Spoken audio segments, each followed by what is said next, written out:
Topic है हमारा colour in coordination compounds.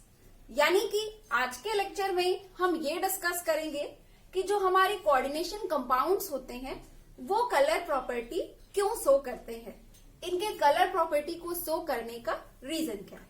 ठीक है, तो चलिए फिर स्टार्ट करते हैं हम लोग हमारे लेसन को।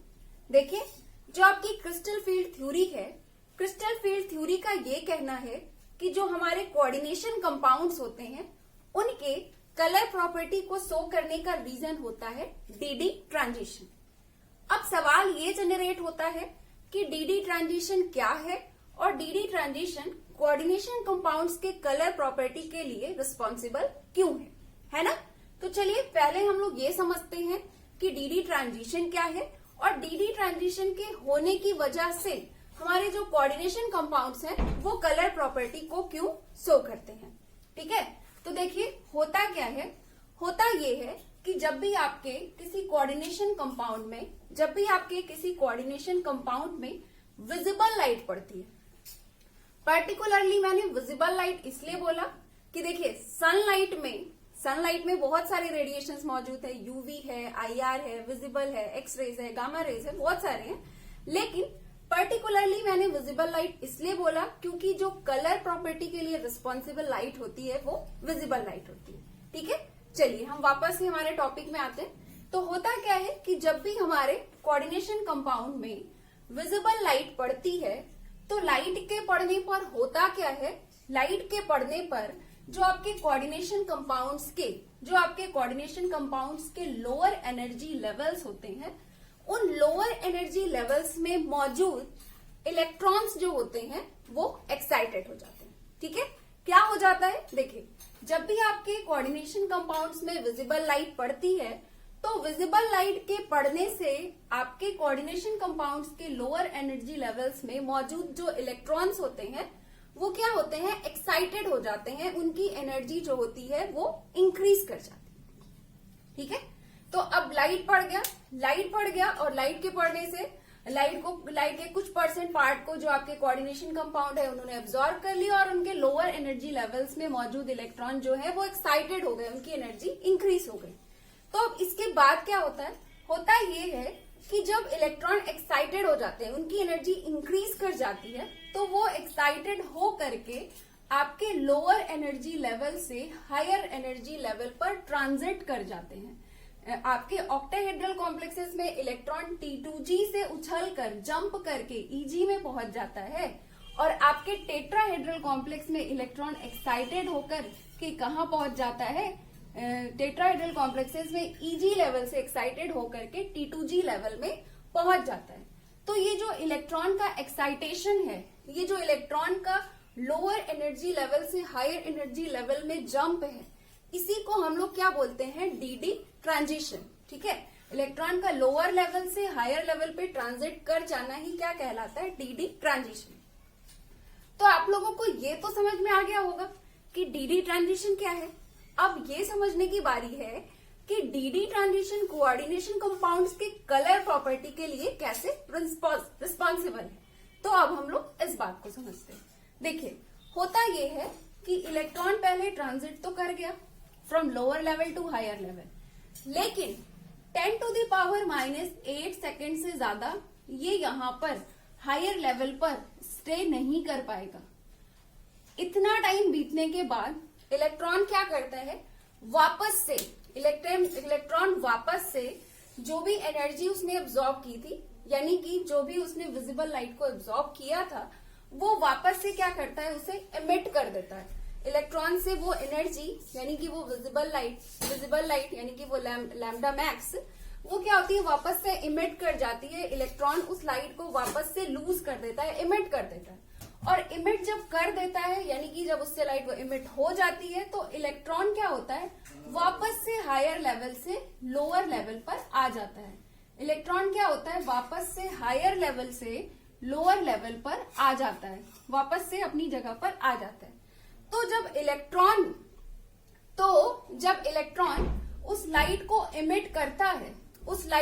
इमिट करता है, तो ये जो इमिटेड लाइट होती है ना, यही हमारी आंखों पर पड़ती है और यही इमिटेड लाइट जो है वो हमें कलर के फॉर्म में दिखाई पड़ती है। जैसे आपका ये वाला कॉम्प्लेक्स है ना, टाइटेनियम का ये वाला कॉम्प्लेक्स, ये वायलेट कलर का इसलिए दिखता है क्योंकि इससे क्या हो रहा है, वायलेट कलर की लाइट इमिट हो रही है। जैसे आपका ये निकल वाला कॉम्प्लेक्स है ना, अगर ये आपको ब्लू दिख रहा है, ये वाला कोऑर्डिनेशन कंपाउंड अगर आपको ब्लू दिख रहा है, तो क्यों ब्लू दिख रहा है, क्योंकि यहाँ से ब्लू कलर की विजिबल लाइट इमिट हो रही है। ठीक है, तो इस तरह से डीडी ट्रांजिशन होता है आपके कोऑर्डिनेशन कंपाउंड के अंदर, और इस तरह से वो कलर प्रॉपर्टी शो करता है। तो ये तो बात हो गई इनके कलर प्रॉपर्टी को शो करने की रीजन की। ठीक है, ये आप लोगों को समझ में आ चुका होगा। अब मैं आपको इसके आगे की बात ये बताना चाहती हूँ कि आप लोगों ने बहुत बारी ये सुना होगा कि जो हमारे कोऑर्डिनेशन कंपाउंड्स होते हैं वो जिस कलर की लाइट को एब्जॉर्ब करते हैं वो उसी का कॉम्प्लीमेंट्री कलर शो करते हैं, है ना। आप लोगों ने सुना होगा कि जब भी कोई कोऑर्डिनेशन कंपाउंड रेड कलर की लाइट को एब्जॉर्ब करता है तो वो ग्रीन कलर शो करता है। तो अब यहाँ पे जो सेकेंड कॉन्सेप्ट हमें समझना है वो ये समझना है कि हमारे जो कोऑर्डिनेशन कंपाउंड्स हैं वो हमेशा एब्जॉर्ब्ड लाइट का कॉम्प्लीमेंट्री कलर ही क्यों शो करते हैं, उसके पीछे का रीजन क्या है। जो जिस कलर की लाइट को एब्जॉर्ब करता है वो वाला कलर क्यों नहीं शो करता, उसका कॉम्प्लीमेंट्री कलर क्यों शो करता है। ठीक है, तो इस चीज को अब हमें समझना है। तो अब मेरी बात को आप लोग ध्यान से सुनिएगा।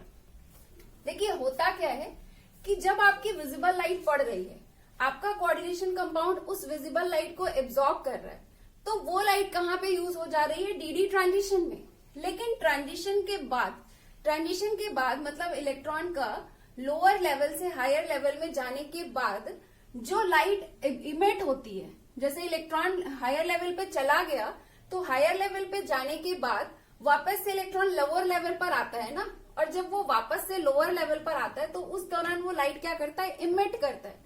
तो हमें जो कलर दिखाई पड़ता है वो एक्चुअल में क्या होता है, इमिटेड लाइट का होता है, ना कि वो एब्जॉर्ब लाइट का होता है ना। हमें जो कलर दिखाई पड़ता है किसी कोऑर्डिनेशन कंपाउंड का वो किसकी वजह से दिखता है, इमिटेड लाइट की वजह से दिखता है। एब्जॉर्ब्ड लाइट हमें नहीं दिखाई पड़ती है ना। एब्जॉर्ब लाइट तो अंदर डीडी ट्रांजिशन में यूज हो गई, वो हमें कहाँ से दिखेगी, हमें क्या दिखेगी, हमें तो वो लाइट दिख रही है, हमें तो लाइट का वो वाला कलर दिख रहा है एक्चुअल में, जो कि क्या हो रहा है, इमिटेड हो रहा है। ठीक है, तो यही रीजन है कि हमें कौन सा कलर दिखता है, कॉम्प्लीमेंट्री कलर दिखता है। यानी कि अगर रेड कलर एब्जॉर्ब हो तो हमें कौन सा दिखेगा, ग्रीन कलर दिखेगा, है ना। अब देखिए ये जो आपका ये वाला कॉन्सेप्ट है कि हमें कॉम्प्लीमेंट्री कलर क्यों दिखता है, ये आप लोगों को समझ में आ गया होगा। इसका रीजन सिंपल है, क्योंकि हमें इमिटेड लाइट दिखती है ना कि एब्जॉर्ब लाइट दिखती है। ठीक है, ये वाला पॉइंट आपका क्लियर हो गया होगा। लेकिन अब आप लोग ये सोच रहे होंगे कि हमें कैसे पता चलेगा कि किस लाइट का मतलब किस कलर का कॉम्प्लीमेंट्री कलर कौन सा है, हमें कैसे पता चलेगा। और अगर हमें एग्जाम में क्वेश्चन हमसे पूछता है कि ये वाला कोऑर्डिनेशन कंपाउंड इस कलर की लाइट को एब्जॉर्ब कर रहा है, तो बताइए ये कौन से कलर को शो करेगा, तो ये सब हम कैसे सॉल्व करेंगे, है ना। तो मैं इसको सॉल्व करने के लिए आपको एक ट्रिक बताती हूँ। हमारे पास एक एक चक्र है, ठीक है। इसका यूज करके आप लोग इजिली कॉम्प्लीमेंट्री कलर याद रख सकते हैं और इजिली आप लोग बता सकते हैं, आप लोग इजिली मतलब इस तरह के क्वेश्चंस को सॉल्व कर सकते हैं जहां पे आपसे कॉम्प्लीमेंट्री कलर पूछा जाए। तो आप इस चक्र को कैसे करेंगे, इसका ट्रिक क्या है, जैसे कि आपको विबग्योर पहले से पता है ना।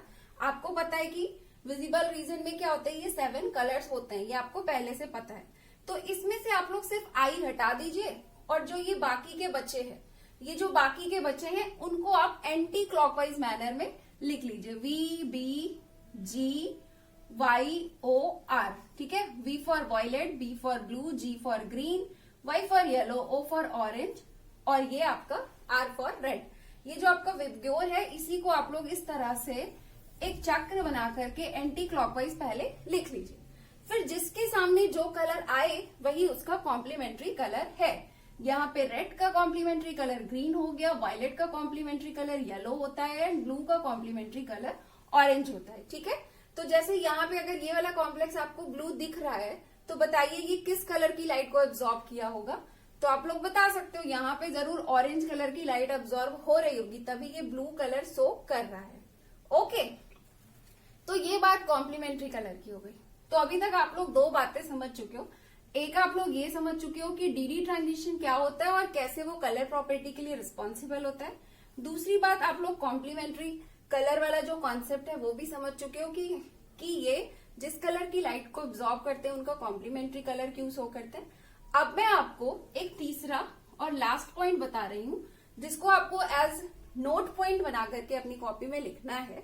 इस चीज को बहुत ध्यान से सुनिएगा। देखिए, जो आपकी क्रिस्टल फील्ड थ्योरी है, उस क्रिस्टल फील्ड थ्योरी का ये कहना है कि अगर हम लोग किसी कोऑर्डिनेशन कंपाउंड से लिगैंड को हटा दें, लिगैंड को रिमूव कर दें, तो आपका वो वाला कोऑर्डिनेशन कंपाउंड जो है वो कलरलेस हो जाएगा।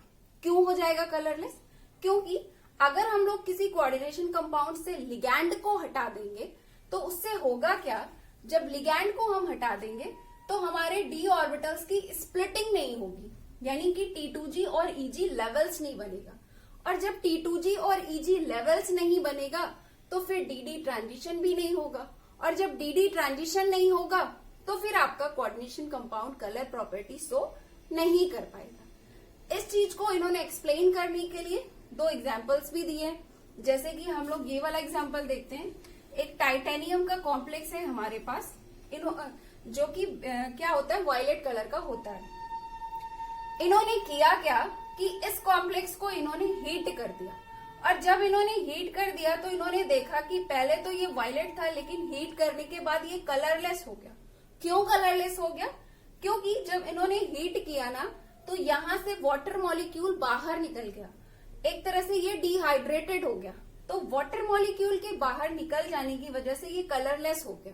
तो अब समझिएगा कि ये कलरलेस क्यों हुआ, क्योंकि यहाँ पे water molecule as ligand behave कर रहा था। इन्होंने क्या किया, लिगैंड को हटा दिया। जब लिगैंड को हटा दिया तो T2G और EG लेवल्स खत्म हो गए, और जब लेवल्स खत्म हो गए तो वहां पे DD ट्रांजिशन वाली फिनोमेना भी रुक गई, और जिसकी वजह से ये वायलेट से कलरलेस में कन्वर्ट हो गया। इसी तरह से ये वाला कॉम्प्लेक्स भी है, कॉपर सल्फेट का कॉम्प्लेक्स है। जब ये हाइड्रेटेड था, मतलब इक्वस कॉपर सल्फेट था, तो ये ब्लू कलर का था। लेकिन जब इसे हीट किया गया और ये यहाँ से इक्वस फॉर्म इसका हट गया, मतलब वाटर रिमूव हो गया, और ये कंप्लीटली सिर्फ किसमें कन्वर्ट हो गया, कॉपर सल्फेट में। तो उस दौरान इसका कलर कैसा हो गया, कलरलेस हो गया, इसका ब्लू कलर रिमूव हो गया। क्यों? क्योंकि वाटर मॉलिक्यूल के बाहर निकल जाने की वजह से, लिगैंड के बाहर निकल जाने की वजह से डीडी ट्रांजिशन नहीं हो पाएगा, मतलब वही लेवल्स नहीं बनेंगे, डीडी ट्रांजिशन नहीं होगा, और ये क्या हो जाएगा, कलरलेस हो जाएगा। ठीक है, तो तीसरा पॉइंट आप लोगों को ये वाला माइंड में रखना है। इसे आप लोग एज नोट पॉइंट बना करके लिख लीजिए। एक तरह से देखा जाए तो इन्होंने अपने ये वाले जो पॉइंट बताया, ये जो नोट पॉइंट इन्होंने बताया CFT ने, एक्चुअल में इन्होंने अपने आंसर को, यानी कि अपने कॉन्सेप्ट को जस्टिफाई करने के लिए बताया है ना। क्योंकि इनका कॉन्सेप्ट क्या है कि कोऑर्डिनेशन कंपाउंड्स कलर प्रॉपर्टी किसकी वजह से शो करते हैं, डीडी ट्रांजिशन की वजह से शो करते हैं। तो इन्होंने इस बात को जस्टिफाई किया ये वाले इस स्टेटमेंट को दे करके, है ना। इन्होंने ये कहा कि अगर आप खुद सोचिए, अगर लिगैंड नहीं होगा तो डीडी ट्रांजिशन नहीं होगा, डीडी ट्रांजिशन ना होने की वजह से कॉम्प्लेक्स कलरलेस हो जा रहे हैं। तो इसका मतलब, तो इसका क्या मतलब है, इसका ये मतलब है कि एक्चुअल में जो कोऑर्डिनेशन कंपाउंड्स होते हैं उनकी कलर प्रॉपर्टी के लिए एक्चुअल में डीडी ट्रांजिशन ही रिस्पॉन्सिबल है ना। तो इस तरह से एक तरह से CFT ने अपना कॉन्सेप्ट तो दिया ही दिया, साथ में ये वाला स्टेटमेंट देकर एक तरह से अपने आंसर को, यानी कि अपने कॉन्सेप्ट को जस्टिफाई भी किया। ठीक है, तो यहाँ पे हमारा कलर इन कोऑर्डिनेशन कंपाउंड्स, ये कॉन्सेप्ट जो है, ये टॉपिक जो है, ये हमारा कंप्लीट हो गया है। और मैंने इसका शॉर्ट नोट्स भी यहाँ पर मेंशन कर दिया है, एग्जाम्पल भी मेंशन कर दिया है। ठीक है, आप लोग भी मेंशन कर लीजिएगा। अब हम लोग मिलेंगे नेक्स्ट लेक्चर में। Have a nice day, thank you so much.